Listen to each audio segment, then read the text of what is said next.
Hey everybody, and welcome to League of Legends Anonymous episode 158. This week, I, your host, Wise Papa Smurf, bring you two of my good buddies. Well, one of my good buddies and one guy I like by default because we kind of just met. So, my good buddy, Aiden, how you doing, buddy? I'm not your good buddy. Well, I'm not, sorry, you're I'm not not my your, good buddy. I'm not your Uh, buddy, guy. I'm not your guy, friend. You're so fucking Canadian, Aiden. It's ridiculous. Automatically default into South Park shtick. but yeah, hi, I'm here. All right. Welcome back. Happy to talk about, League of Legends with you today. Very good. My other new friend is Mr. Alec Wormlax. He's been on previous episodes, and you all probably know him quite well. I have not had the opportunity to banter with him, so I'm pretty excited about that. Hey, Alec, what's going on, dude? What's going on, man? We're gonna have a good time. New friends are best friends. New friends are best friends, and friendship is Yeah. power. Yeah! I Knowing is half the battle. think we just had a G.I. Joe moment, didn't we? Oh, we There sure was as like hell a star and a rainbow following that. Everybody learned a lesson not to stick your hands in the toilet. did. Knowing is power. Anyway, Let's- because there's poop in there. All right. So guys, this week, something really exciting for our listeners. We have a sponsor.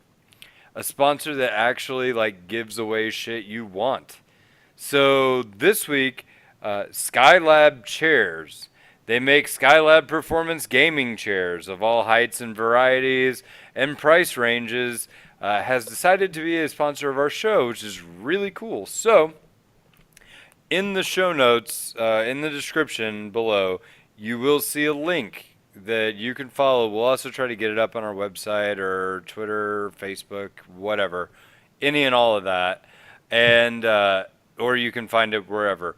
But what we're doing is there's like a 15% off coupon or something like that. I'm not exactly sure how that works, but what we are doing is if you will send us a tilting moment that you've had in League, or even better, send us pictures or video of a tilting moment, and you send the phrase tilt control, right? Because obviously the chairs, one of the features is that they have tilt control, and that's kind of how we're tying this all in together.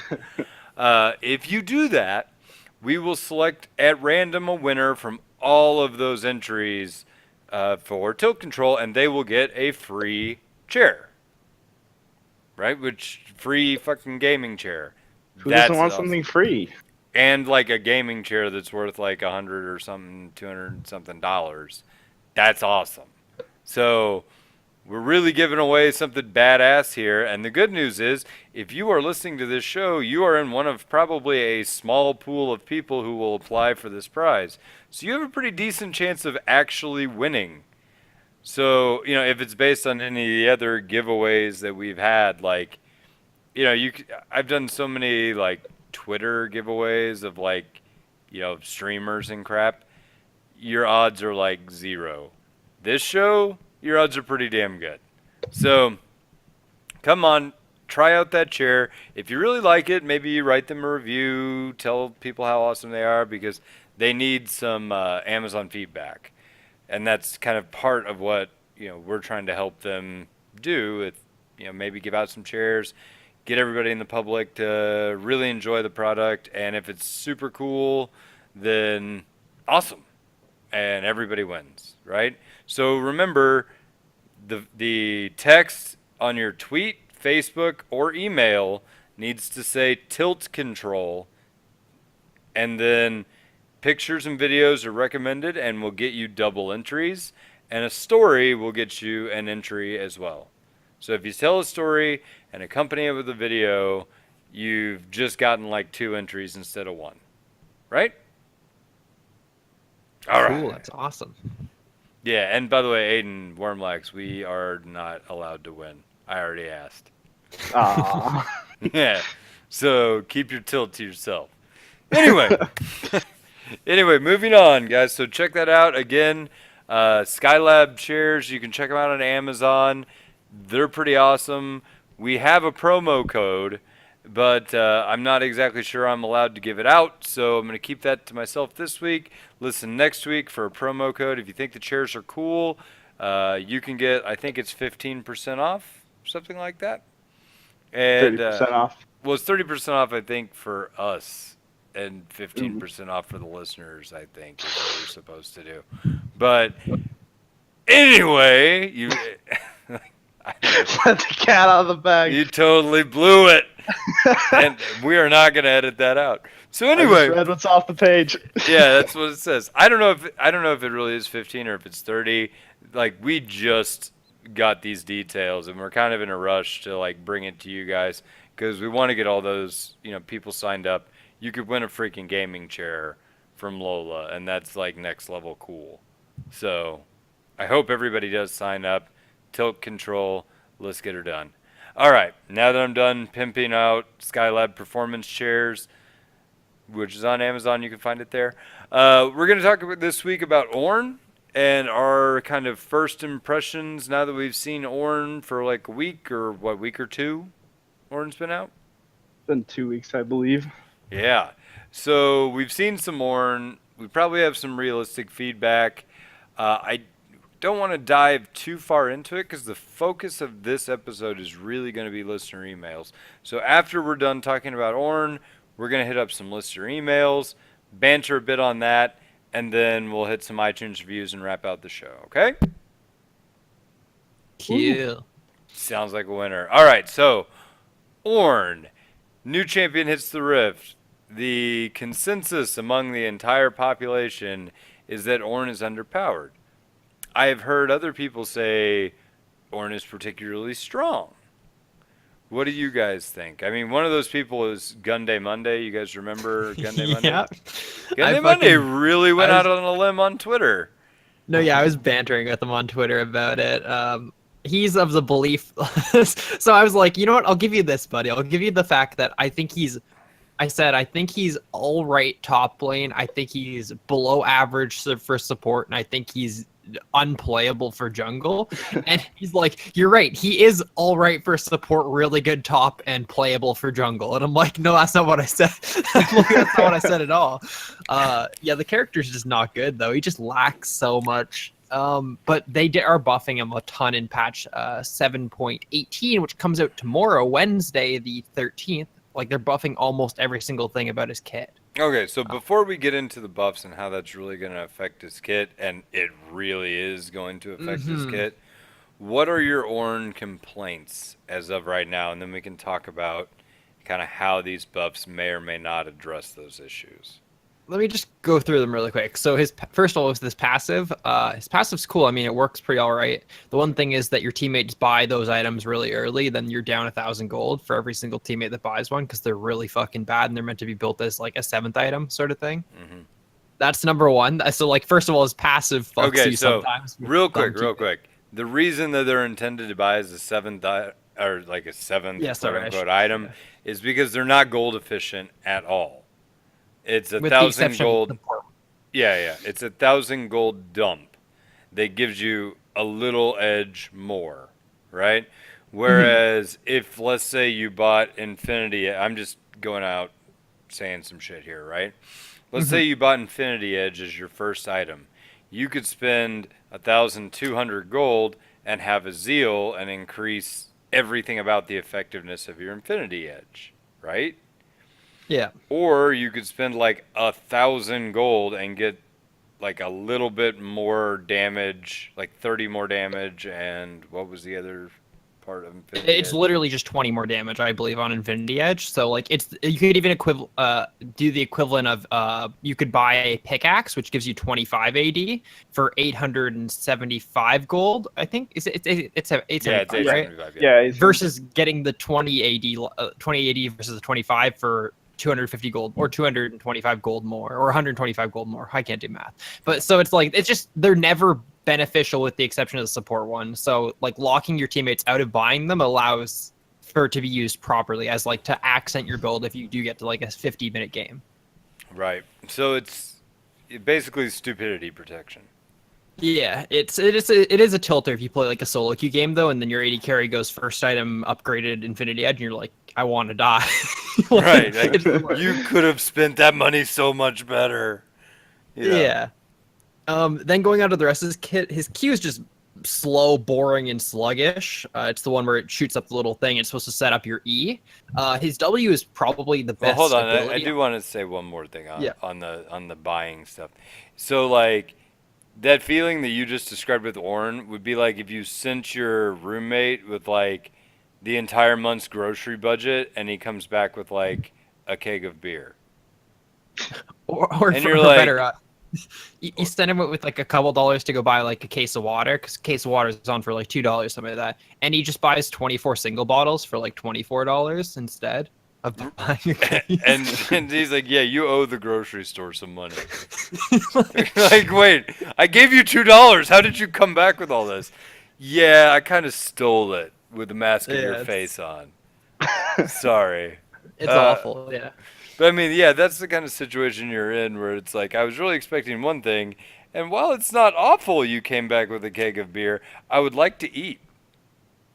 Really. You know, so I mean, that's the kind of scenario that It you just get feels to- so gimmicky. It's like it feels like a trap for players who like want to try it out at first too, and maybe that's kind of why like he's had some troubles early too, like kind of that effect of like Yasuo or Lucian had when they first came out. People think they're bad, but they're just like using their kit wrong.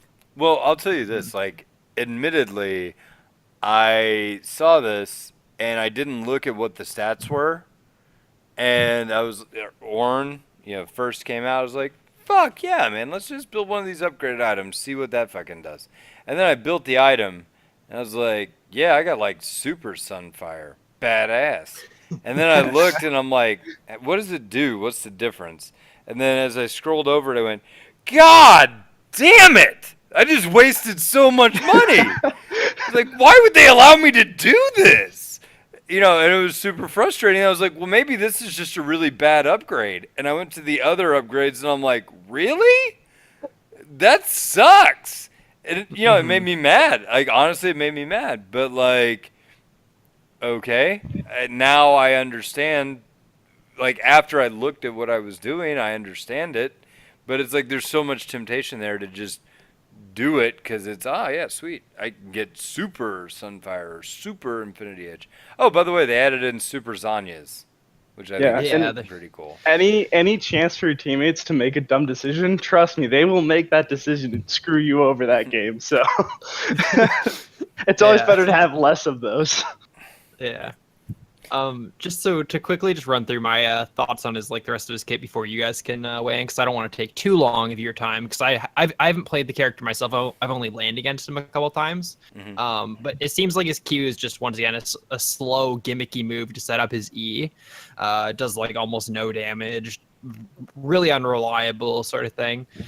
His W is definitely the best ability on his kit. I think it's just such a low cooldown for such a pretty meaty shield, and it does decent damage. I'm glad they didn't go through with the changes that they had to change it to percentage health of the enemy versus current health. I mean, max health versus current health, because I feel like that would have just been putting too much power into like one ability. His E is once again kind of gimmicky. It's actually better than I initially thought. I thought it was going to be like, hey, you can never hit this because your Q sucks, but he actually can hit it fairly often, but it still doesn't make him a good character. And then his ultimate's probably like the next best ability on his kit after his W, and that's just because like it's as long as you're not a dumbass and miss the skill shot yourself. Meaning, I've probably more than 50% of Ornns miss the second part of their ult. Like you have it like the goat run at you, then you knock it back in any direction that you want. I see like Ornn miss that, just like miss the timing of it. And I'm like, that's kind of embarrassing. But Well, other and than that, I feel like the timing ability's of just it's strong. actually really easy. But No, okay, it's super easy. I will say like there are some things that I want to touch on that you said, right? Okay, so the Q, my impression is that you're right. It is super slow. The creation of terrain to create something to ram into is really delayed to a point that it's kind of unusably bad, right? Because it seems to me his kit is designed on something like you're gonna do, right? Like I want to make this thing behind you and ram you and into it, and that wants to be awesome. That's going to be my awesome moment of Ornn power, right? Hmm. And the problem with it is the terrain gets created too slow. So unless you're by terrain already, it doesn't really work. Or you have to rely on your opponent to be stupid enough to stand near it. Hmm. Because Liter- the other thing is that is not is deceptive is that when he doesn't actually have to smash you into it, he just has to ram it and then it's a circle around Ornn when he mhm. hits terrain. So you can get knocked up and damaged even if he doesn't ram you. Yeah, like literally the best use I've seen of his Q is actually like as a piece of created terrain, like to block people at turrets, like putting it the little like side part of the turret to block people. I like, and still, even that you have to be at the right distance because it's a static cast range, right? They Mm-hmm. are changing that if you cast it into a wall, it will appear in front of the wall next patch. But like it being a static range is just feels so bad. Like it might be a little bit better of an ability if you could cast it anywhere in that big like range. You know what I mean? But Mm-hmm. it's always going to be at the max range, which just feels like it feels sluggish.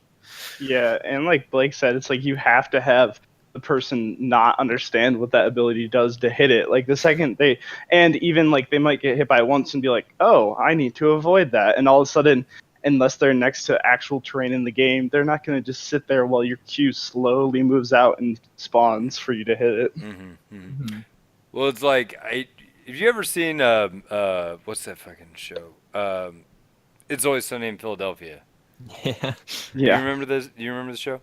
Do Yeah. you remember the episode where they finally definitively proved that Mac is gay?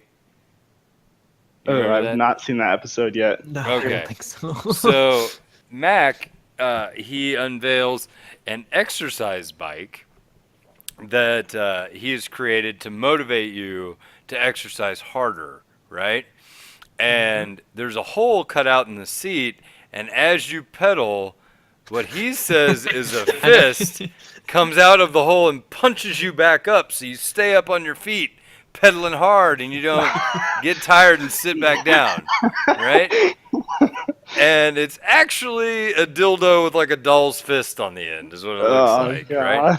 So, that is what orange shit reminds me of because it comes out of the ground so fucking slow, and the only way that you would ever get fucked by it is if you stood there and sat on it. Yeah. Realistically, that's how that happens. But I mean, yeah, the problem, like I said, the problem is it's too slow to do created terrain, and you know, yes, it causes a slow if you hit the person with it, but the slow is not significant enough to keep them near, Yeah, Hmm. right? it just like centers his kit so much around it too. You dump two abilities into it, and like I personally like I've heard people have had success with him in top lane. When I played him, I was kind of using that, and as soon as it was done and I was like out of cooldowns, I was laning against a Maokai, and I'm like, this guy has not taken that much damage, and now he can CC me and do what I wanted to do way better. Well, sure, Hmm. So but and I mean, if you look at the options that they've got, right, it just feels to me like they're a half second off. Because if it was instant, it would be too powerful. You'd have a little baby trundle pillar with like a line slow. That would be too strong. Hmm. Because you could, QE immediately and knock somebody up and do two abilities worth of damage. That's not fair, right? Hmm. but it But might be it because I like mean, like, is it? Alistar's How could W it though? But because like Alistar's WQ like he uses two at the same time and it CCs in a lot better way if you can combo them together. But it's not necessarily overpowered because it doesn't like do too much damage, and that's what I feel like with the EQ. Like I've never hit that on someone and go, "Oh my god, I blew them up." Do you think that they made it so it like the reason it's a static range and it has a delay is to differentiate the character from Trundle or Alistar, in the fact that those kits are very similar to the knock up combo, like with his I QE? I think that's a point that sounds like something that Riot would think about. Like, well, what's different between him and Alistair? What's different between him and Trundle? Hmm. But I think more than anything, that is a really powerful component of Trundle's kit. Like a lot of Trundle's kit is tied into the ability to displace with the pillar, slow somebody, make terrain that's hard to get around. And if they gave that, if they gave that to Ornn, and he has the brittle fire spitting, and he has the like jam him into the wall and knock him up, it would make his kit too consistent because you can't Yeah. miss anything, right? Because all I'd have to do is Q, E into you, knock you up, then turn on brittle.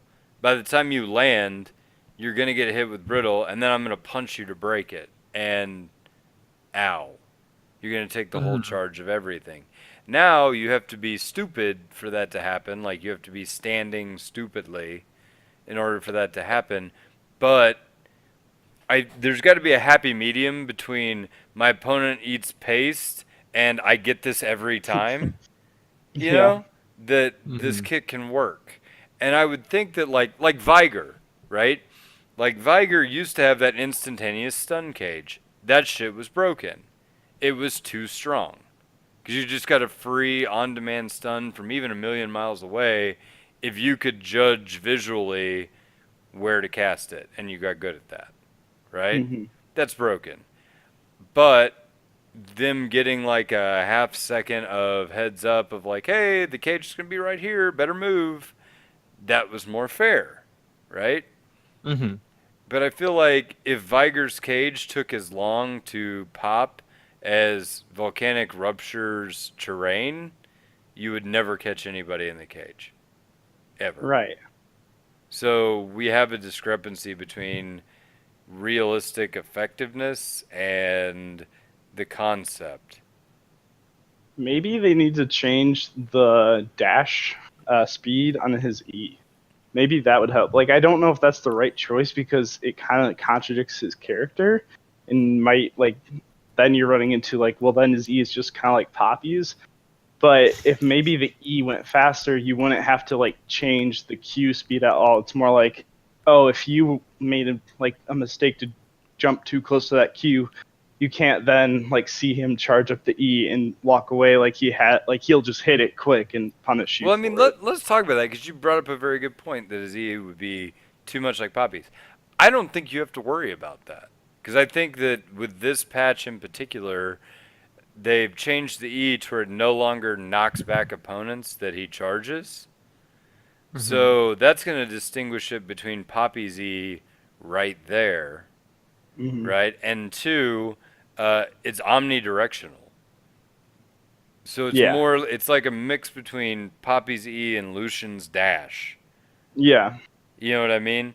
So that's already a really good ability. It doesn't need to have the damage of any of that shit unless you get like the you hit terrain deal. You know what I hmm, mean? Does that make sense? hmm, But unlike Lucian's dash, you can't clear walls because instead you face plant into them. So it's got a little less power.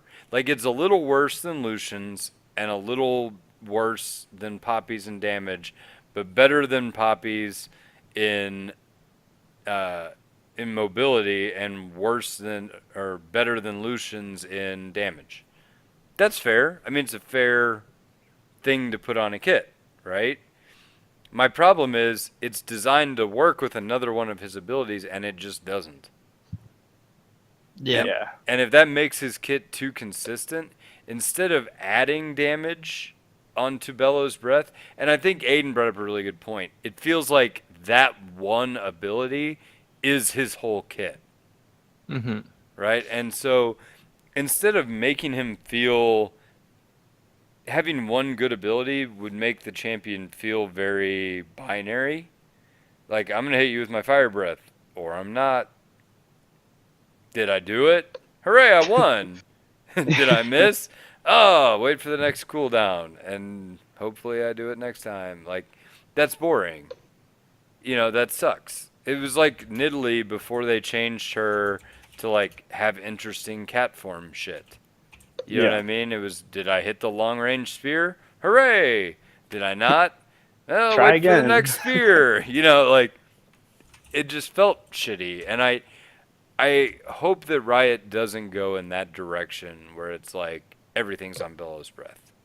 And I hope that some of the other kit can get some play.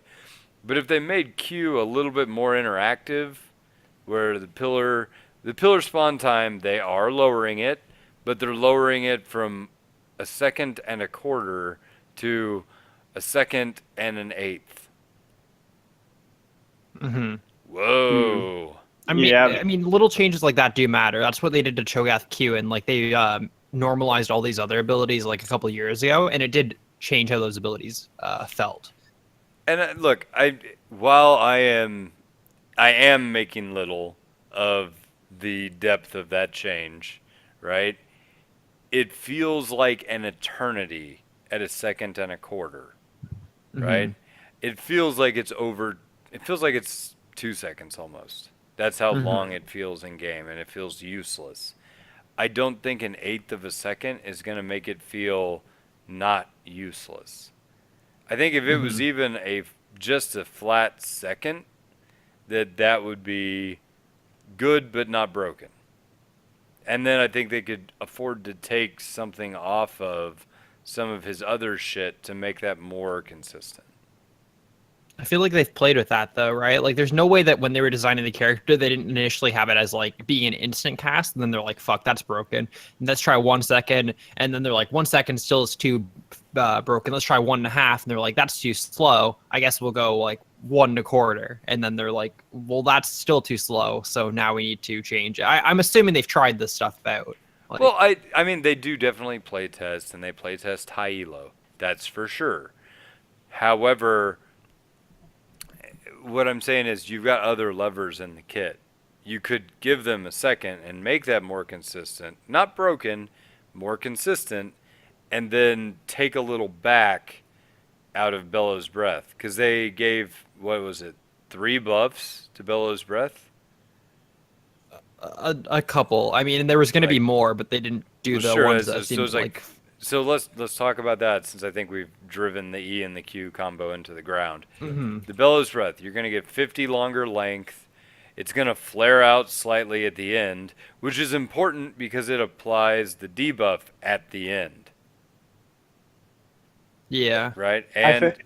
And his self slow, he moves slower when he's breathing fire, Hmm. goes from 65% to 50. So that's 3 different buffs on the defining move in his kit. It's stupid.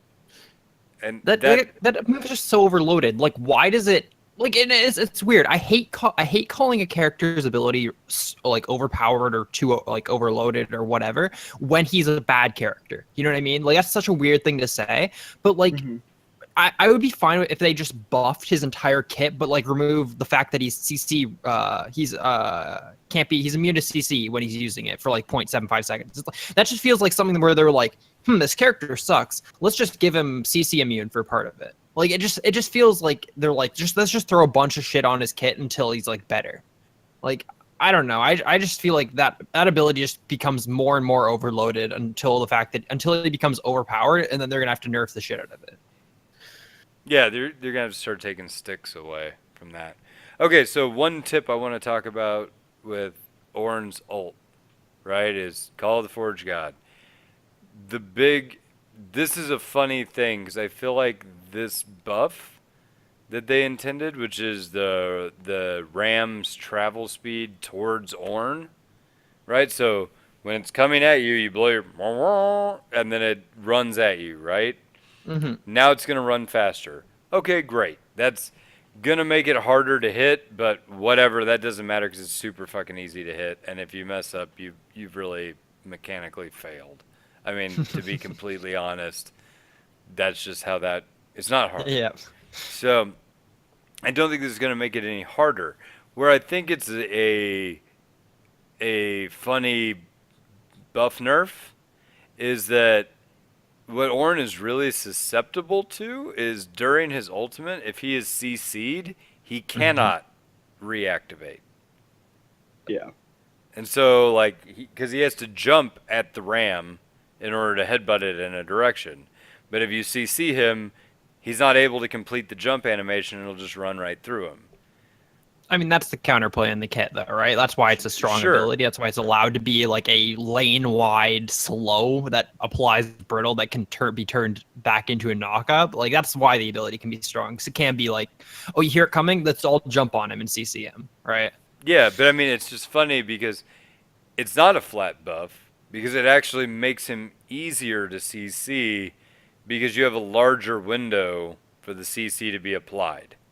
Mm-hmm. Do The you thing understand what I'm saying? I Does that ran make sense? into more personally was to like if you call it in because it was so slow to come, I'd have people just like they run away from it. I like the travel speed being up too because like and I think this is obviously what they're going for is the other team will have less time to react to that and you'll like like the good players might think like you said to get that counterplay to jump in and CC Ornn. But if you misplay that as a squishy character or something, you're putting yourself right in harm's way. So getting the faster move speed like helps Ornn catch people off guard. Yeah, I mean, I think it'll make it more user friendly in terms of getting those guaranteed hits. Because you're right, it feels kind of like the rest of Ornn's kit. It feels kind of slow to Mm-hmm. develop, and that's Feels not. like Maokai alt when they first released it. It feels like Malkael now. Yeah. It's like whenever he's got that cat skin and he throws out all the kittens and they're like, and I'm like, oh, these poor kittens are all crippled. Look how slow they run. It's so sad. Oh, it But is. It really is. but that's kind of how it feels. So I'm glad they're increasing the speed. It should make it more usable. But like I said, it also gives your opponents a larger window for counterplay because if they do land CC on you, the ram will run past you faster while you cannot hit it. Yeah, that So makes sense. That's that's actually a cool way interesting. to change it. That's as I say. Whenever I saw it, I was like, oh, that's really interesting. It's But like a buff if you play it more interesting, like if you use it as like a flank, like use it from the bushes or something like that. But it's like a nerf if you just use it in the middle of a team fight, right? mhm. It's cool. So, okay, so I think between the three of us, I'm going to summarize, and you guys can correct me if I put words in your mouth. We all three kind of think Ornn is on the crap side of not that strong. Yeah, Yeah. like Okay. when he first came out, he was a 30% win rate champion. That's obviously not true. He's more like a 45-ish% win rate champion, but like he's not good by any means. Yeah, my problem is, and take win rate with a grain of salt on all Mhm. these new champions because people have not developed time to get an expertise in on them. And I feel like there is probably a case where Ornn can be played well, and I think his kit has the potential, particularly his ult, has the potential to do cool stuff for a team. That's awesome. Um, I don't feel like his kit in its current iteration is good. And to be honest, it reminds me of Bard on release. Oh, hmm that's fine. And because like going back to Bard on release, I played Bard because I was super excited. Oh yeah, this champion looks so cool. Like it looks like stuff I would like. And he sucked so much ass. Like he was terrible. And he And also has such a high skill cap. oh yeah, Taking him that hmm early. well, sure. Yeah. I mean, and that's true. But like in particular, I would go roam mid because that's what your kit. They keep telling you. Bard is a roaming support. He likes to roam and create plays. Pick up chimes to roam. You know, they might as well have just named him Roam, with as much as they said it in the fucking like champion spotlight and everything else. So it's like, okay, I get it. I'm supposed to roam. So I would go mid, and then I'd go, haha, I'm here, Q, and I would instantly die because he was so Yeah. squishy. He was like Sona level squishy, right? Yeah. And then they came back and they buffed him, but they weren't super sexy buffs. They were base stat buffs.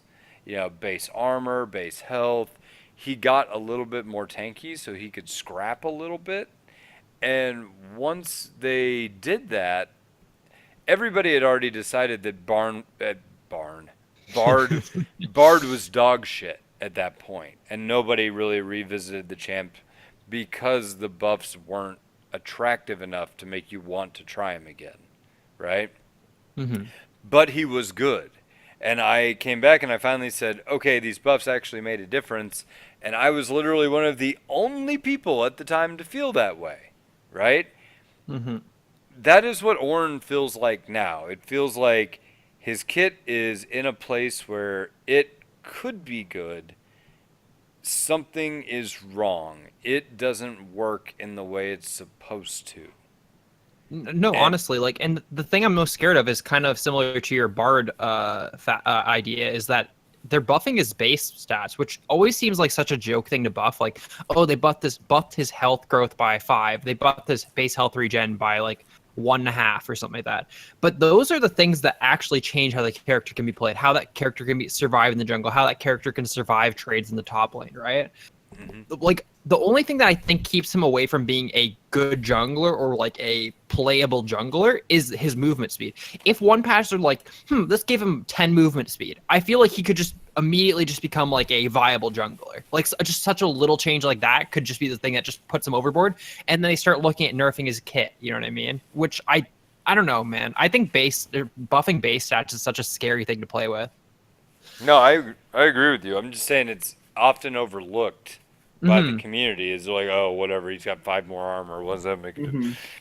And then, but the reality is like that 5 armor opens up a shitload of doors for how he can be played at a baseline Hmm. level, and it doesn't sound like anything, and you're not super excited about it, but it makes a huge damn difference. And he is getting 1, 2, 3, 4 base stat buffs. Health, I mean, just the health health growth one. growth, That's base health crazy. regen goes up by 2 a second. Health regen growth goes up by point 0.2, and attack speed growth goes up to 2%. Like that's a lot. I Like wonder. I wonder with these buffs and like if maybe even it doesn't feel great this patch, they might do like one more. You never know if he will see Worlds play with Worlds no, coming he up because cannot see worlds play. Yeah, he's banned. I mean, he's oh, disabled. I he's mean, not even gonna get in for Worlds. No, he is not. Ah, damn. Here I am trying to make conversation. I don't even know what I'm talking about. Well, no, it's like the rule they have for like reworked champions for some reason get like a shorter window than new champions to enter competitive. mhm, Yeah, I guess that makes they sense. don't want another Juggernaut situation. Right. Well, and plus new champions are so volatile. But the joke about it is reworked champions, like heavily reworked champions, can be just as unbalanced as a new champion anyway. Like look at Yeah, Scion and old Scion, or Galio and old Galio. or Darius when they first changed him. Sure. Or the Even Mord with one is that probably small rework, he was the so. Mord one was probably the biggest for like Worlds 2 years ago, right? Like he was Hmm. pick or Yeah, yeah, ban. that was part of the Juggernaut patch. Yeah. Yeah. So, all right. I think we've hammered Ornn. Huh? Ah, Can I just say my favorite thing that no one does on him? What's His that? E can break like user created terrain. So tell Talia ults, you can just E through the ult and just break it for your team, which is I like did not even know that. Hey, it's so cool. if you did that, would it kick her off the wall, or would she keep making wall? I wonder if you could, yeah, like make her like make a hole in it. Well, no, like And like what I'm saying is, let's say you were standing next to her and she like ults to top or something, and you just happen to be mid, right? And she's like, yeah, "Rah!" And then jumps on her wall and starts to take off, and you headbutt the wall. Does the whole wall crumble and she stop making wall?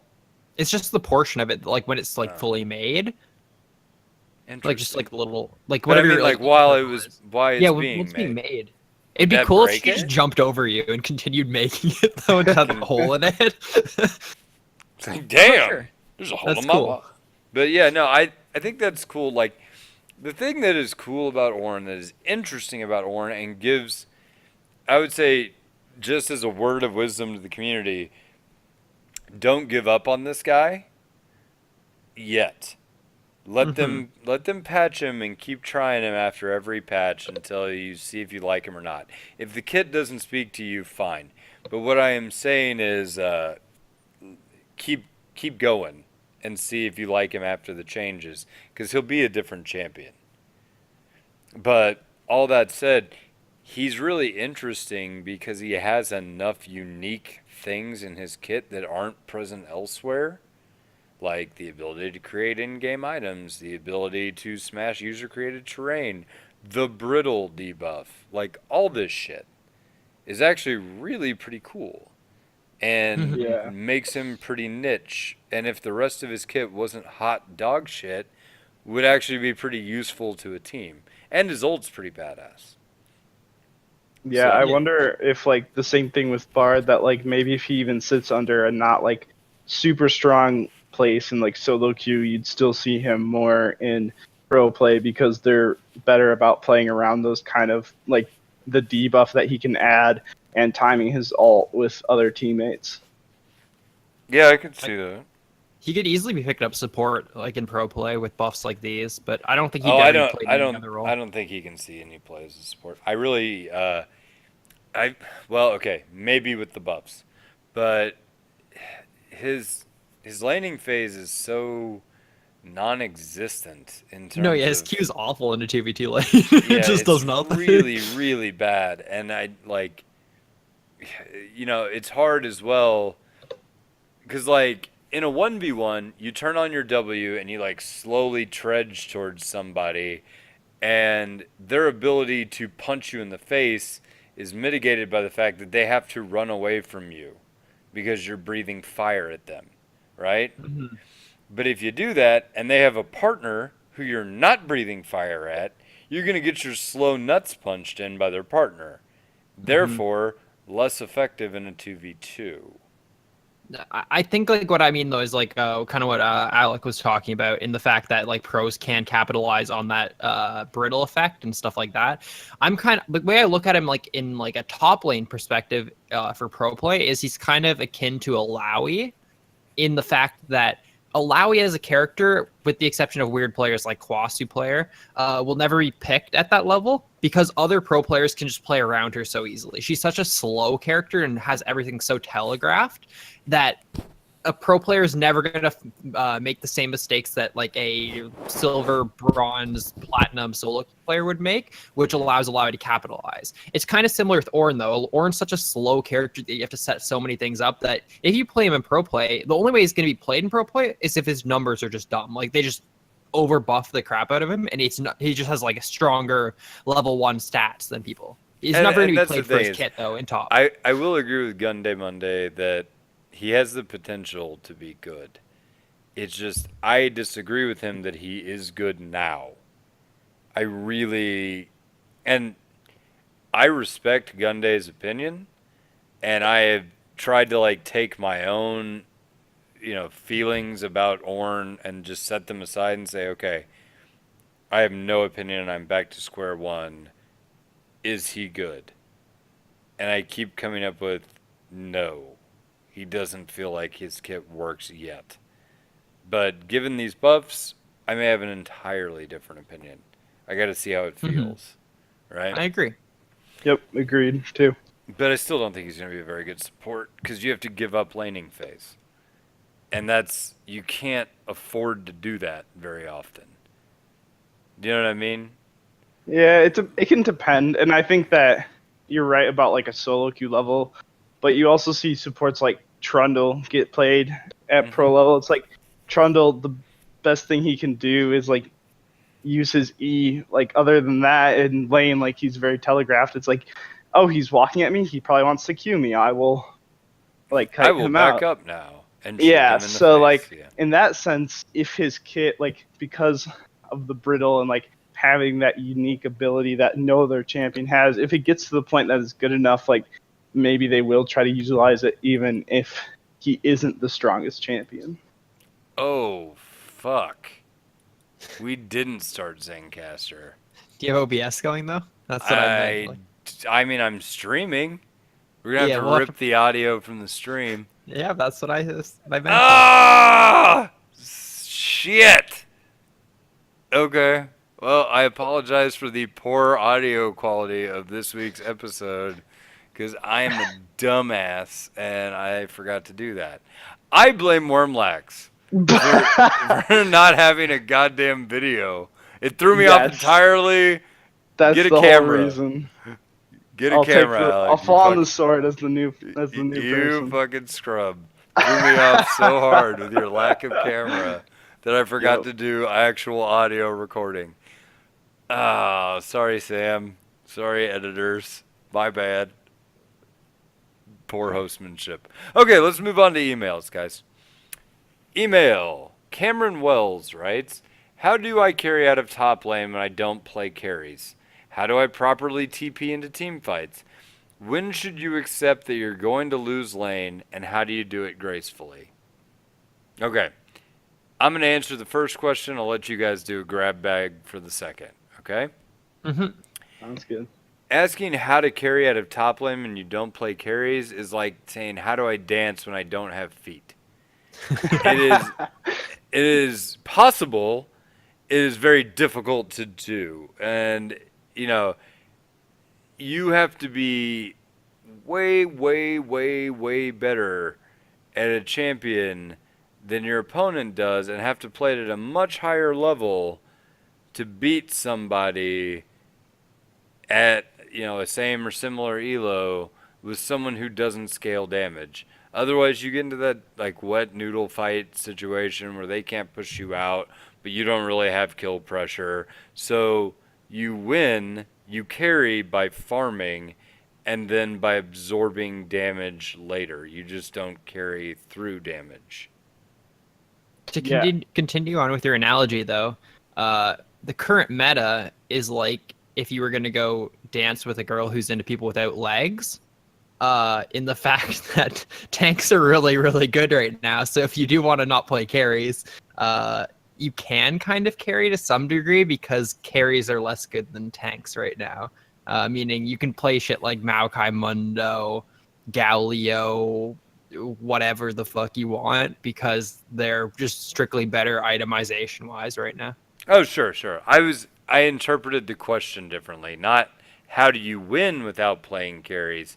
How do you carry without playing carries? Oh yeah, I mean carrying feels like you're not carrying when you play tanks, but I mean you will be just because they're just strictly better though right now is what I was like my idea at least. Right. But I would also say, and like the difference in our interpretation of that question boils down to a fundamental difference in gameplay. It doesn't matter how you win. It matters that you win. It doesn't matter if you carry the game by killing the most people or doing the most damage. You can carry the game by providing the most utility or absorbing the most damage. Your focus should not be like, I put this team on my back, as much as it should be like, I played my part very well and it enabled my team to win. Yeah, you have to think of it like as a tank. You're not carrying, you're carrying your carries. What I like to think about it, because then they'll be up on top of your shoulders and they'll carry the team to victory. So a lot of times what people don't do is they're more worried about the enemy carries rather than protecting their own carries. So a lot of times what you have to do to carry your team as a tank is making sure that your carries have that opportunity, because I got it. I've got an analogy. I can do this. All right. You are that fat kid at the pool. No, keep the legless one. No. This is good. This is good. Because like the carries could be your feet to your legless tank body or something. Okay, that works too. But no, you're that fat kid at the pool, right? You're so damn fat and slow that you've never been able to fight very well, right? Because you can't land shit because you're fat. So like, you go and you do like that deal at the pool where you have somebody sitting on your shoulders and they chicken fight, right? But you're really fucking good in the water because your fatness doesn't cause you any problems because you're supported by the pool water, baby. You're a great base. You are really hard to knock over. And therefore, you contribute more than you would on your own in a fight. You just gotta find a really good skinny kid though to do all you the gotta find damage, that really good skinny kid with the real quick arms. And you throw them on, and you're good. And at the same time, if you are strong enough that you don't get pushed over on the bottom, that skinny kid can keep pulling himself up on your shoulders and not give up. Yeah, and it doesn't matter if that skinny kid doesn't have feet. He has heart. You know? So good. You're done. You're a winner. All right. Yep. So I feel like we've nailed that question. Oh, that was great. Yeah. I don't think we could Perfect. do any better. So, Never. all right. So now he says, how do I properly TP into team fights? Why don't one of you guys pick that one up? For me, I play a lot of Renekton. I've talked about on the show before. TPing into team fights is all about timing in solo queue.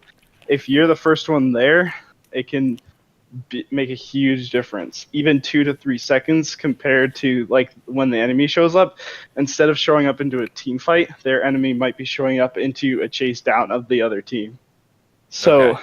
the So I most feel like important. you've described why you should TP, but I think he's asking for like, how do I do it more effectively? Do you have any tips for that? So to do it more effectively, you have to really get good at watching your awareness on the map for when your team is fighting or a situation that you could be TPing and what kind of wards your team has on the map. Because also, if you TP right into the middle of a fight, you can be at a disadvantage if you TP like right on top of the enemy team and they focus you and kill you fast. So you have to look for, okay, I'm split pushing bottom lane right now while the rest of my team is like at Baron or something. I see that like key ability is hit by the enemy team. I'm gonna TP right now. Like you have to be really decisive because, but you also have to. It's so hard because you don't want to jump the gun and TP when someone's not going to engage. But if you TP late, you won't get there. So I have trouble really pinning down when to do this because it can be so like subjective to each game. So But here's something I'm gonna try to see if I can help, and you tell me if you think what I've got is will actually help or if I'm full of horse shit. Okay. So I was coaching somebody the other night, and a large part of what I told them was like, it's a mentality game, and you have to make sure that you're constantly opening yourself for failure to learn and then improve from either whatever crazy thing you tried. Did that work or did it not? Why did it not work? Did it not work because I failed to execute it? Did it not work because it was a bad idea in the first place, right? As to TP and applying that logic to TP, try to focus a game or several games in a row purely on I'm going to TP bot lane before level X, right? And so I'm always going to be watching to see if I can TP down there. And when I can, I'm going to do that. And if it works, great. And if it doesn't, fuck. I'm going to figure out why it didn't work so I don't do that next time. And then force myself to build on experience, whether yeah, that's good or bad. I think that's a really good point because yeah, you are going to TP in and stand there like an idiot, like oh crap, I just TP'd and they walked away. There's going to be those moments, but you have to do that so then the next time you go to TP there, you go, they are too far back. My TP will not finish before they get out of this situation. Or you can say, oh, I know now because they're this far ahead of my TP, I will be able to get to here in time. So yeah, it's a very trial and error, and you have to be willing to. Yeah, you put it really well. You have to be willing to have those failures to learn what's going to work. See that, Aiden? That was a verbal alley oop. I just threw it up there, and he like, yeah, dunked it right in. That's Okay, pretty good. Yeah. two more quick tips as to TP. Ask for a ward to TP to. Ask somebody if you're looking for that TP moment or you know you have TP advantage. Say, hey, can you put a ward deep in their bush? Right? And that gives you 3 minutes, or well, depending on if they use a trinket, but it can give you up to 3 minutes of being able to have a good window and a position to be able to get behind them, right? Two, those little pictures of your team that I think on default are on the left side of your screen. Move those pictures to your mini map and to where they're sitting right above your mini map because you can look down at the mini map and see their position on the map And then you can also, with a quick glance, see the relative hit points of your team.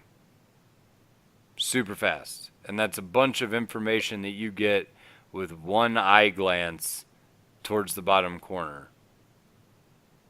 Or you Versus, spam F1 to 5 like a StarCraft 1 Pro. Like, I mean, sure. I'm just saying, like, if you're no, I'm just trying to, joking. no, that is a good point. F1 to 5 will do that, right? But Mhm. what I'm saying is, The if quick you're, glance is a lot faster. yeah, if you're on, well, you also don't move around the camera as much, which could be disruptive to somebody who's particularly lower elo. Yeah. Mhm. But I mean, if you do that and you go, oh man, my team's low, then that could give you the opportunity to say, and the other team is pushed in. Then I can go, okay, well now I need to click on the mini map to see what the situation is, and then I know if I can go in or not. Right? I mean, if your team just got butt fucked on a bad trade and the other team's at full health and your team's at 15%, but they're pushed up, that's not a good time to teleport because you're going to teleport into a 1v2 and probably die. Right? Yeah. But I if you think look down there and their team's at like 30% and your team's at 30% and they're way pushed up, that may be the perfect time to teleport. You know? yeah. I think the only other situation that I'd give a concrete like tip for TPing, because it can be so different, is pull the gun. Always look earlier than not when it comes to Baron and Dragon fights for TPing, because in the long run, if you end up getting there too early, at least you're there. Because if you wait too long and you show up after the fight is won or lost, your TP wasn't worth it. So even if you pull an early TP before a dragon or bear fight, at least you're there for it. Yeah. That's a good point. I think error early rather than late is just generally good advice on TP. Yep. So that I think that's cool. Okay, last, and we didn't really cover this, but it's within the scope of TP. If in the late game you have TP and your team can dance over an objective while you split, it is good to use that as a pressure moment. Right? You can always join your team, but you can force a wave to be pushed elsewhere to make them either have to break off and deal with you, and then you TP to join your team and take an objective, or if your team is capable of stalling, then you take an objective and go from there, right? But that's a lot more advanced than I think the call of the question is asking for. Mhm. Okay, Aiden, when should you accept you're going to lose lane? I ask you knowing that you've never lost lane before, but imagine you were in a situation where you did. When would you know to gracefully accept that and move on? Well, the last time I lost lane was lane against Impact when I counterpicked myself, popping into his Jace. So Impact being a world champion player and being slightly better than me at top lane, especially when he gets to pick a ranged carry into a tank. I knew from loading into the game that I lost lane.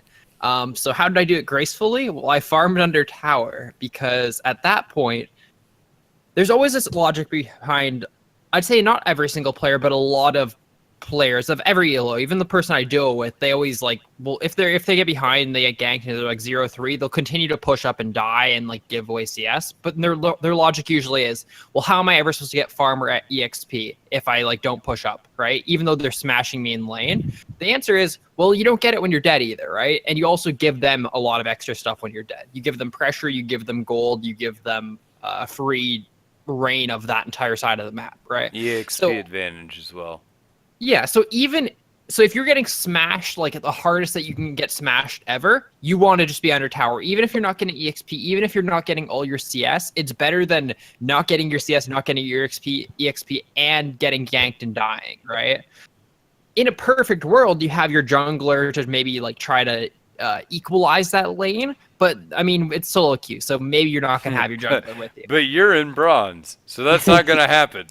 Like no matter what, you're in bronze, silver, or gold. Nope, your jungler do not rely. You know. And also look at it from perspective like of your jungler or of your mid lane or of your bottom lane. If say your bottom lane's winning or your jungler's winning or your mid lane's winning, And I think we've all been in that exact same situation where we're playing one of those 3 roles and we're winning and someone's just inting kills in the other lane. In your mind, all you want them to do is just like lose less. You know what I mean? And if you can do that by like just playing as safe as you can, just calling MIAs, warding for your team, becoming more of a utility rather than a carry of you're going to be low econ no matter what. You can still help your team win. You're gonna what's the term that people use? You need to learn how to be carried, or you need to learn to be carried. That's what it yeah, is. you need to learn to be carried, honestly. And it kind of sucks because it feels the worst. The worst thing in the world is literally not getting EXP or any CS and then getting dope and killed. Like that's the worst thing in the world. You actually just don't want to play well, you aren't playing the game. But that's sometimes what it takes if you actually want to win, right? Okay, I'm gonna throw something out there because I did, like I said, I did a coaching session last night, and one of the things that I really wanted to coach on mentality is like look at the amount of damage you do in terms of percentages, right? Like it was an Oriana game, and I was like, okay, so all of your auto attacks do about 10% of their health bar. Your Q and your W do like 30% of their health bar if you hit both, right? So you already know that QW auto plus Thunderlords is going to do around 50% of their health bar, right? I was like, so that's where you were at. And that was before they got E for the pullback damage or any of that shit. But I was like, look, so you know what your combo is, and you know it does like 50% of their health bar if you get it all off, right? And they're like, yeah. I was like, cool. So at 60%, when they're at 60% health, you have Ignite. If they're at 60% health, you can kill them, and they're dead with one combo. QWE, auto attack, Thunderlords, Ignite, they're dead, right? And they're like, oh my god, I never even thought of it like that. And I'm like, and I will guarantee you they're not thinking about that either. Right? And so that gives you the opportunity to surprise murder them. So you need to be thinking anytime that they get down to 60% health, like, man, I could finish them here, right? Now, to answer this question of like, how do you avoid, when do you accept that you're going to lose?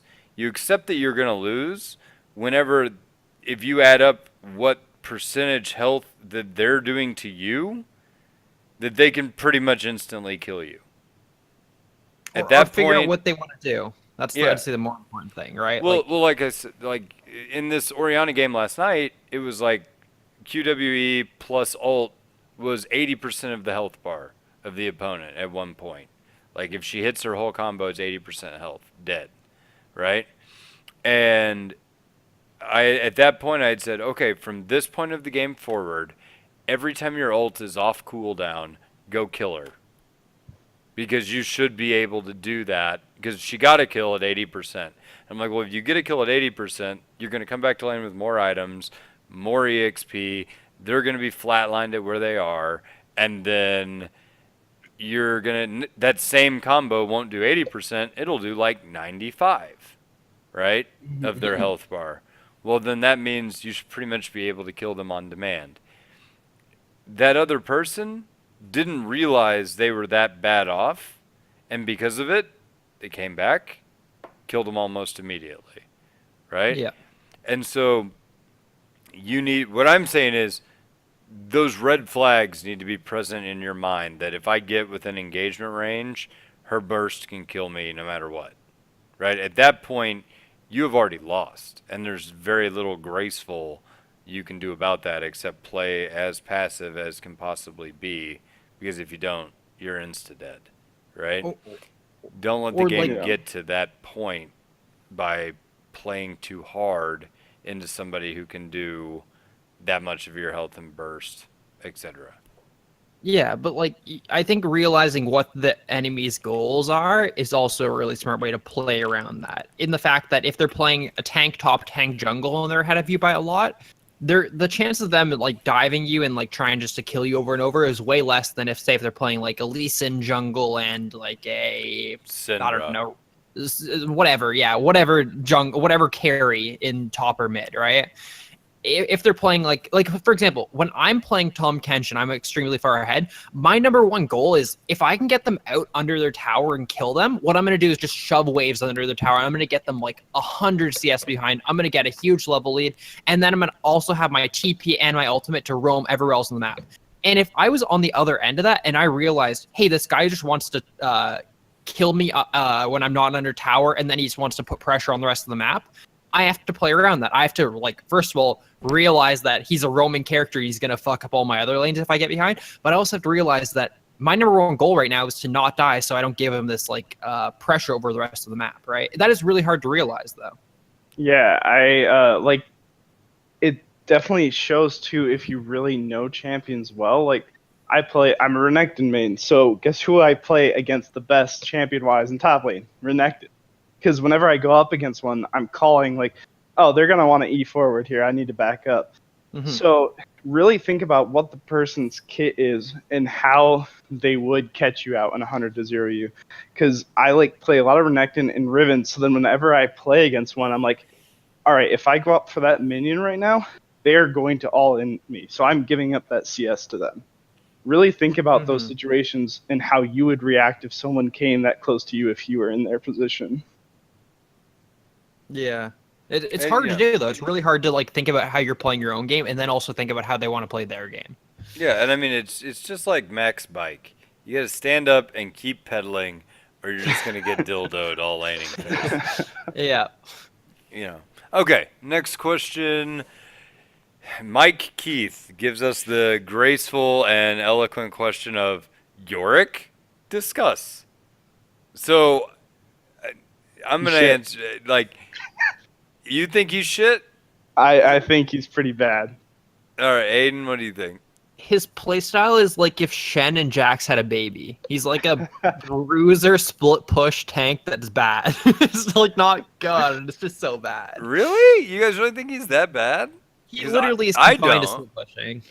I think that's true. I think he's confined to split pushing, but so is Tryndamere, and Tryndamere's not bad. Those characters scale. He just becomes more tanky and more 1v1-y. Yeah, Tryndamere, he like pushes all day, but then if he gets into a team fight, well, every once in a while, he'll just jump in and one-shot your carry with a crit as you can't kill him. Yeah, so but Yorick, a bunch of ghouls. But Yorick, hold up. Devil's advocate. Yorick one-shots your carry with a shovel. So what? I mean, his Q doesn't amount of damage. It's often. Yeah, but it's like Yorick does an asinine amount of damage with his Q. It's stupid. The scaling on it is retardo high. Ooh. Those ghouls, while like, ooh, it's a spooky ghoul. If you get like a whole bunch of them up, a spooky ghoul rips your fucking face off. It's like a zombie I'm afraid attack. No ghosts. Play Lowy instead. I don't care. She's better. Shaun of the Dead. You're not scared of the one ghoul that's like lumbering forward and like has like, you know, bite marks out of its legs and shit and isn't all that terrifying. It's whenever there's like 40 of them ripping the boards off your house to get in your windows, that's when you've got a fucking problem. And Yorick has that he can do that. And then also he spawns a spooky fucking fog lady that is half retarded, but also like shoots the shit at you. I don't think he's that bad. I think he's actually getting a new skin, so they're gonna buff him. Probably. He is actually getting a new skin. That is cool. But I think the main problem is that like he's more that half-eaten one you were talking about most of the time. Like he's more the one that he's lumbering in, trying to get to the 80 carry, and the 80 carry just walks backwards and slowly whittles him down before he gets to do anything. He's like that old. He's like that old Undertaker at the graveyard. He's like, "You kids, get out of here!" Like, kind of half lumbering at you, shaking his shovel in the air. You know? If he ever actually caught you, it'd be really scary, but he probably never will. Yeah, like they refer to him as like Old Man Yorick. Hangs out in the graveyard. Don't go near Old Man Yorick's chickens. I don't know what he would have. I had this idea that it would be Old Man Yorick would have some kind of possession that the kids would fuck with, and then I couldn't get there, and then I was like, chickens. And now Yes, I'm like, chickens. why the fuck did I think of chickens for a gravekeeper? Who keeps chickens in a graveyard? Fucking nobody. That's who. It would be like Old Man Yorick's pirate gold. Would be a better, Anyway, all right. I think we've discussed Yorick, and if you would like us to discuss something more specific about Yorick, a more specific question would probably be in order. Okay. Mhm. Nick Lissick writes, I've always played support because I'm smart and handsome and probably better than everyone else. But now I want to learn top lane because I hate myself. I'm adding a little bit to that as a support main. It wasn't originally in the question, but I feel like it was implied enough that it should be spoken. I do well hitting when playing against bots. However, when I play against you pesky humans, I am suddenly very bad at wave management. I suck at trading. Solo lanes are hard. My question is there a way to get good at wave management and trading without also losing lots of games for my team? I think the short answer is no. Uh, You're gonna have to go in and you're gonna have to try to learn to farm and maybe lose your lane while you're trying to learn to farm. One thing that I saw a lot of guides talk about when learning, like trying to get your farm game better, go into a bot game, and maybe in these bot games, you're just like completely smashing the bots, like you're just killing them really fast, and then you're sitting there and farming on your own. Don't do that at all. Play where you don't touch the bot at all. You have to let the bot harass you, and all you can do is farm. That helps you kind of understand when you're susceptible to being hit while you're farming, and you're not just constantly killing a bot. So like that's one way you could change up your bot games that might actually help your farm game for regular games. It also helps you develop the happy feet of dodging shit because you can't fight back. So the only thing that you can do is focus on like not taking that damage, right? Mhm. I will add one thing. You can get better at anything without practicing it by learning about it. There are some really good wave management videos that, God, who is that top lane Renekton main that made those Solo videos? Renekton only. Solo Renekton only made really good videos about wave management, like super in depth. That's how I learned. I'm Yeah. a diamond player. So there you go. Watch that dude's videos. You know who also made really good content about top wave management? Who? Us 2 episodes or 3 episodes ago. We did. In We a did top talk lane about it. episode. No, Wormlax and I, and we talked about top lane management. So I think the main thing is go into the game already knowing how it works. You know what I mean? Like knowing like, oh, I hit these minions and then it aggroes on me, or if I like clear these minions, it's gonna push towards them. You're gonna have to experiment. The reality is you have to experiment, but I think you can go in educated at the very least to like reduce the number of times you have to experiment and like butcher waves. Yeah, But with like an analogy to go with that, a heart surgeon, before their first heart surgery, they probably have never actually operated on a human being. But all that learning they did in college is still very helpful compared to if they just went into the first one. We'll just wing this one and see how it goes after that. I can Yeah. imagine you walking into like a human body canoe. What the fuck is that? Oh my god! I'm like, where is the heart? Where is? I don't know. Sir, you just cut into his spleen. The heart is about 2 feet up. John, that's the anus. I thought I'd start here. We're not- not- Well, it's already got a hole here, so I don't have to cut. Right? This he's going places. He's a breakthrough Yeah. doctor. Anyway. All right, so that's cool. Good luck, Nick. If you need further help, we do coach upon request. Just hit us up in Discord and shit and ask us for help. We'll help. Not a big deal.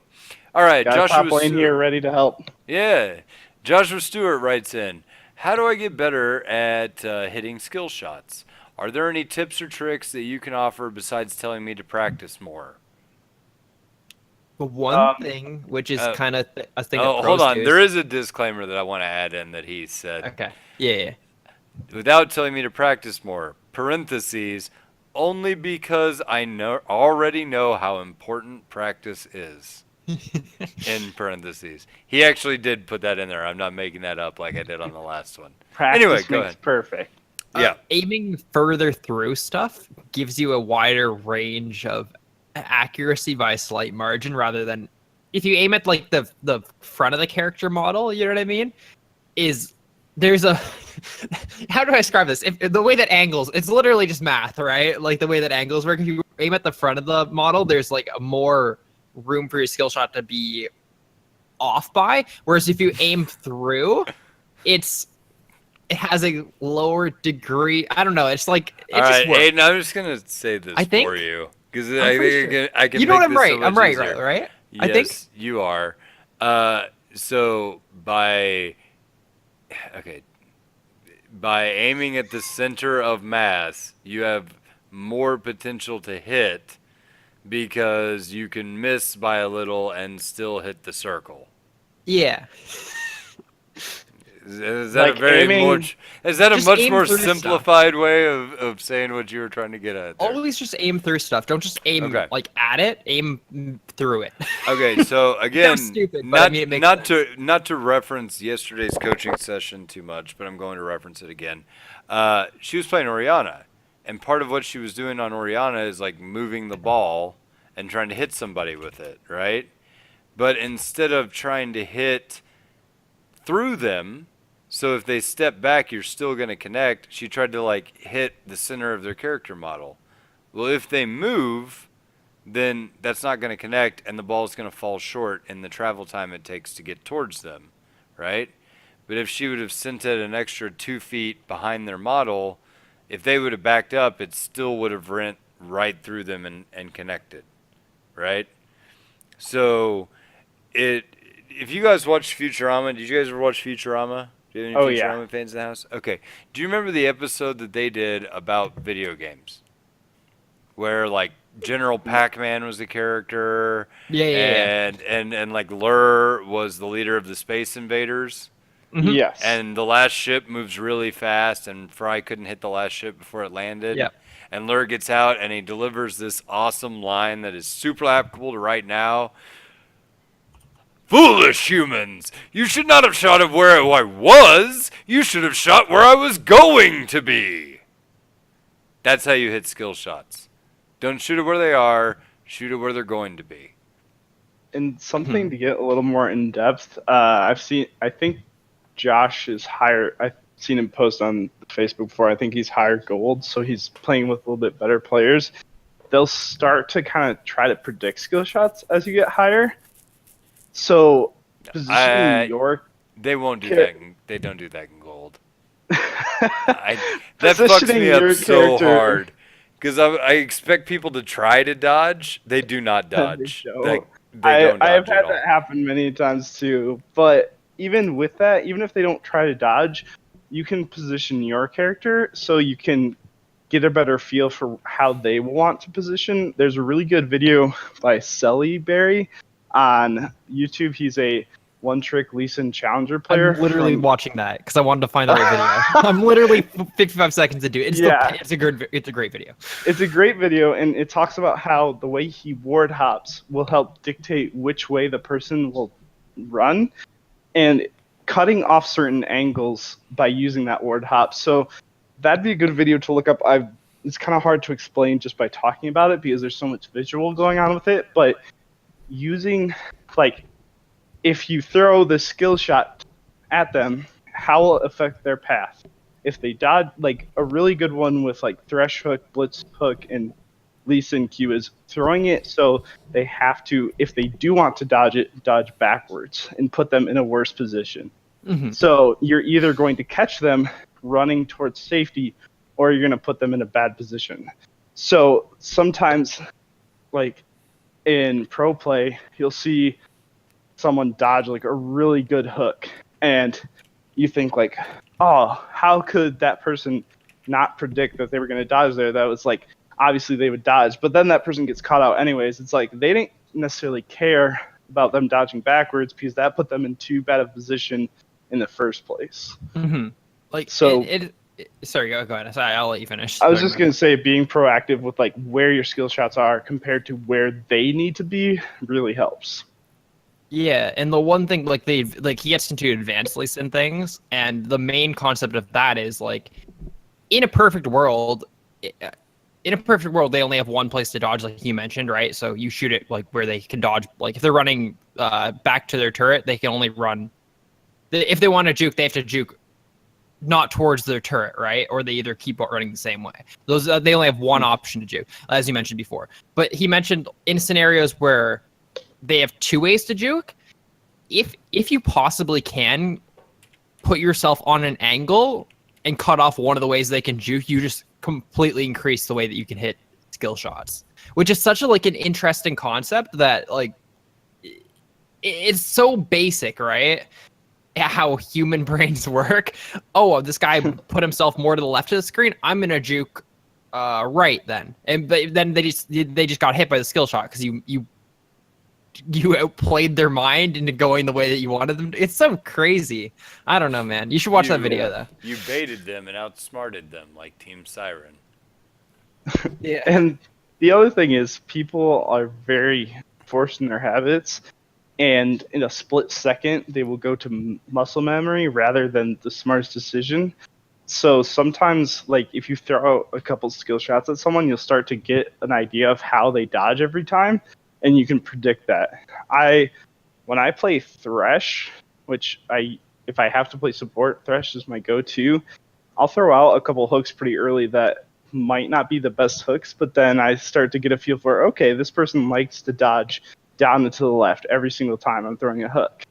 And the next time I throw one out, they try to dodge down, and that's exactly where my hook is going. So it also can go like game to game because of based on the player you're laning against.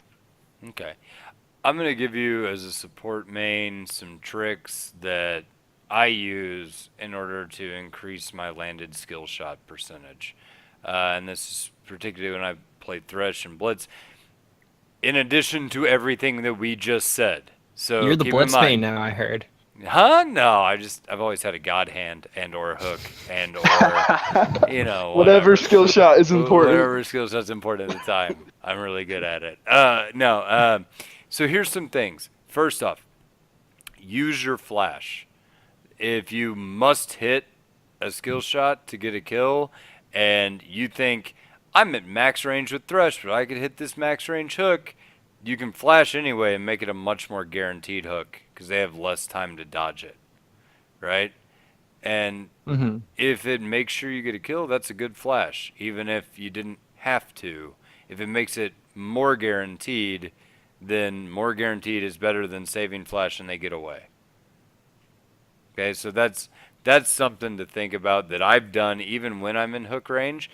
And added bonus of what can happen, they can go, oh shit, he flashed at me! And then they flash directly backwards away, and your hook goes right through and hits their now flash backward further body. So they don't have flash, and they still got hit. Right? Mm-hmm. That's double bonus. But flash forward, that can actually help. 2, bottlenecking from terrain. There is a space between the turret and the wall that is like you're going to get hit with a skill shot because you have nowhere to dodge central. Right? Yep. If somebody is standing there, be ready to fuck them in the ass. Because they have bent over and grabbed their ankles by standing Get there. that bike ready. Yeah, get on the bike, sit down, and pedal. Because that's what's happening, right? And particularly if you have a terrain creation ability, like, God, not Ornn, because they could probably run a lap around the turret before the thing spawns. But, like, if you have, like, an Anivia wall or a Trundle pillar or whatever, you can drop that pillar in that space behind the turret and then force them to walk all the way around the turret to safety, right? And one that people don't think about this is a lot more niche and harder to do is throwing the Thresh Lantern. Thresh Lantern will become an object in the way and will force someone to be stuck like in that corner in very, very niche situations. So, I mean, yeah, these are all things that you can do to force somebody to move in a direction to land skill shots. Like with Anivia, you can put her wall down right behind them and angle the wall in a direction to where if they click backwards, then you know that they're going to be forced to walk up because that's the quickest way to get towards backwards, Mhm. right? But then that means that they're also not going to be dodging. So you shoot it up because you know they're going to be there, and then you smash them in the face, right? So those kind of bottlenecking tricks to where you can force someone to change their direction is really helpful in landing consistent skill shots. Minion death creates an opportunity for you to land a skill shot. A lot of people will stand behind minions and be like, I am perfectly safe. Nothing ever going to hit me behind this minion. But they don't move before the minion dies. But Hmm. after the minion dies, they'll go, oh shit, this minion's dead. I better move.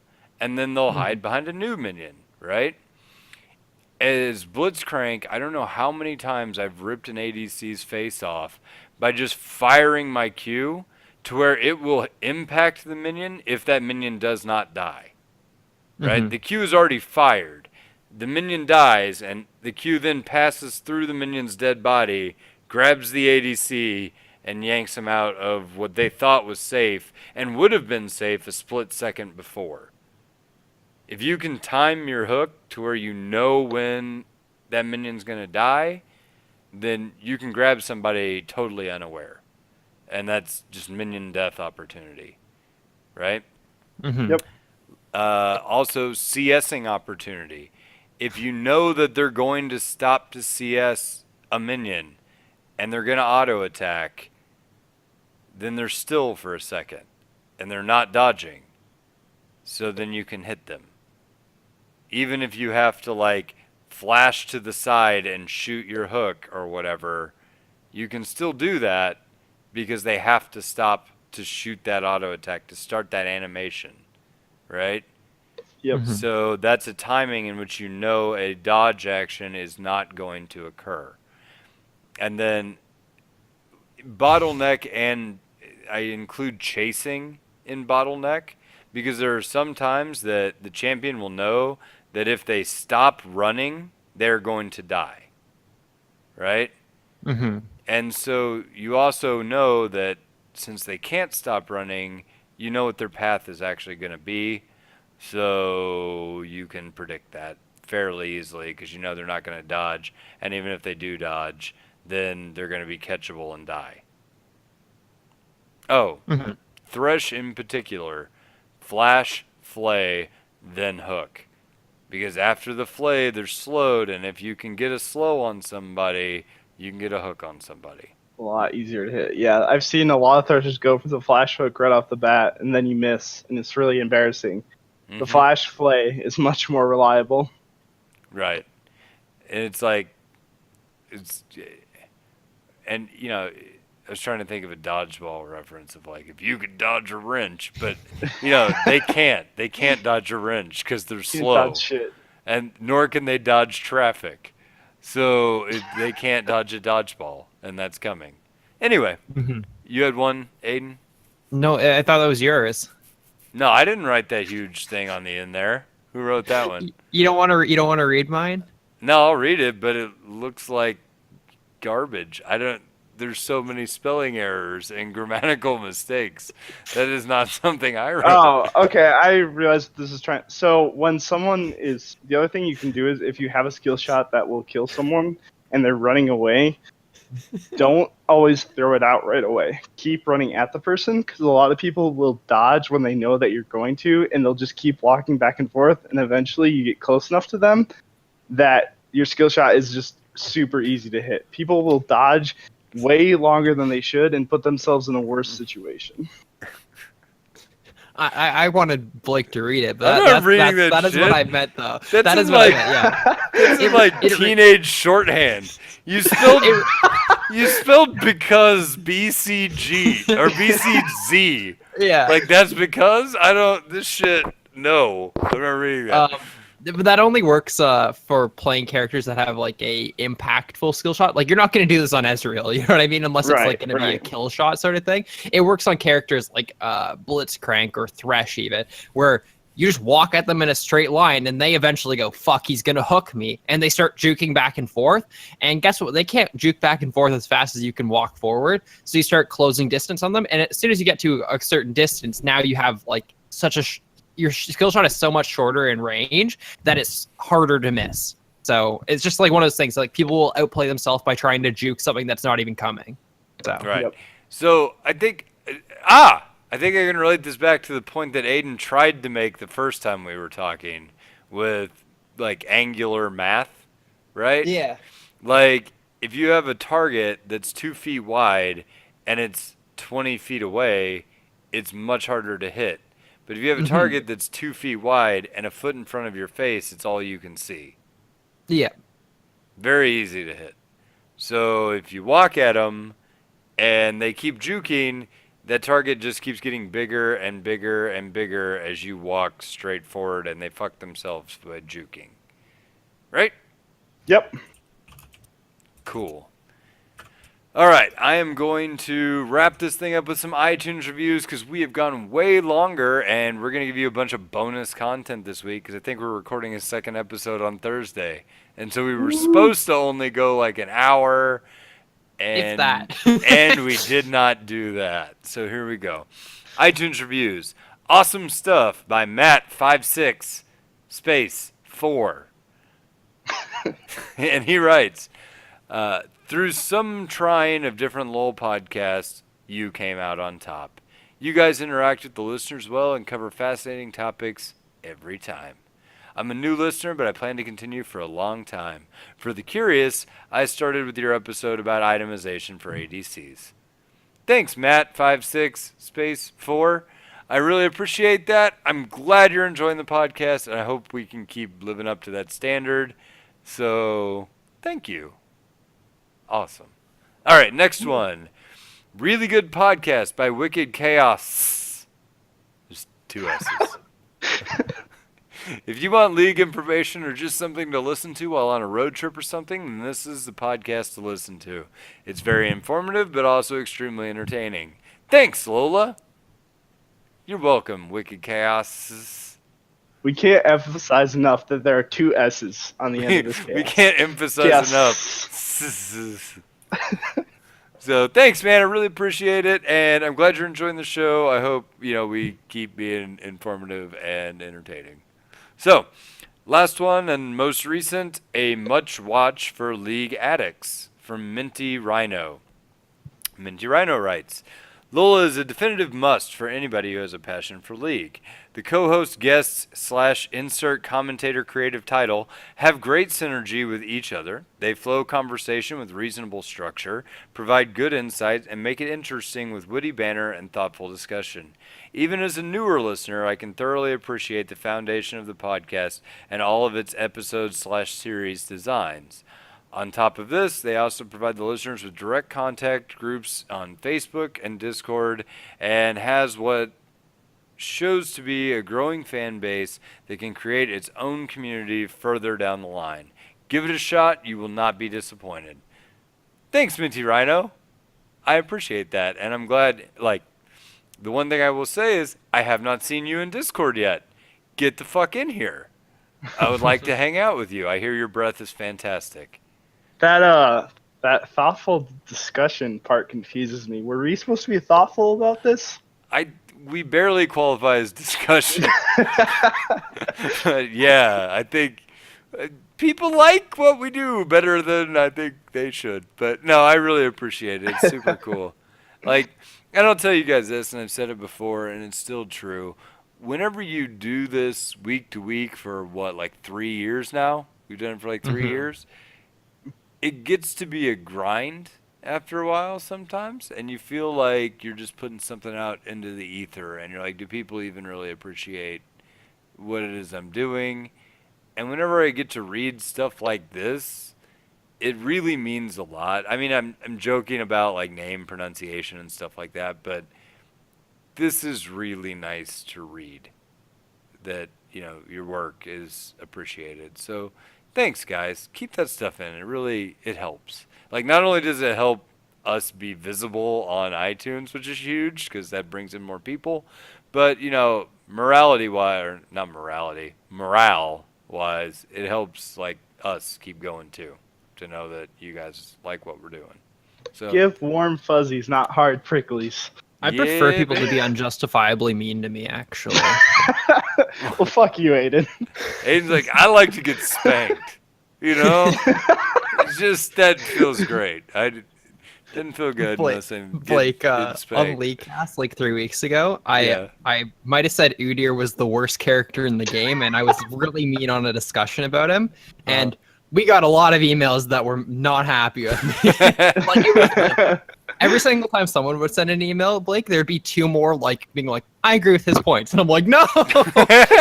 Were they in like a chain? Did they start Yeah, like a group and like, hey, It's been we 3 should weeks in a row so far. Well, I'll know tomorrow if it's 4 weeks in a row. We- Udyr emails saying that I'm wrong about my we, opinions, yeah. and that I used to be such an insecure podcast host, but now I've followed LS too much, so now I'm bratty and I don't listen to the community. I mean, at least they know you well. I mean, it's funny. It's like guys like I wear tiger, parrot, and bear pajamas every night, and I disagree with what you have to say. We started a Discord over here of Udyr mains that hate Aiden.